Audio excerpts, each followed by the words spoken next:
明仔载就是夏至啊，天气有影是愈来愈热，这黄霜雨季会当讲是结束啊。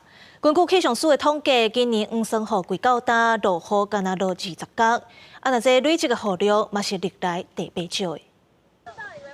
日头是真炎，受到西南风沉降影响，气象署发布高温的资讯。18台东市柑仔色的灯号可能会有火烧风，这嘛是当地连续第8天高温超过36度。受到方面伫台湾北部的影响，过到西半部甲东部，也有其他的山区会有雷公雨。大台北甲东北部，也有中部以北山区雨会较大。下午的时候，在大台北地区、东北部地区和中部以北山区会有局部性的大雨。从星期三、星期四、星期五以后，北方和梅雨锋面会稍微远一些，但是星期五开始，我们就会受到太平洋高压影响天气。暗时水气较无遐高，所来一礼拜各地会转做是高温偶翕的天气。对太平洋高压形成，方面较袂靠近台湾，豆豆转做是典型热人的天气。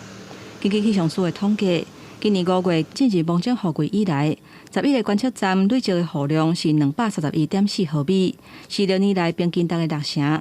目前排历史上第8少，也若落雨的日期嘛比平均大22天较少。有气象专家分析，第期的资料显示，7月初5进前落雨的信号会较弱。7月中开始，环境对风台形成才较有利。7月到12月平均咱差不多19粒到23粒这个风台啦即马我甲判断咱这个后半年风台这个数目可能会比咱这个平均较少一撮。我即马看起来差不多27粒到21。台湾梦境雨季就要结束，不过专家嘛提醒，梦境雨方面刷去日本九州，会带来袂少的雨量。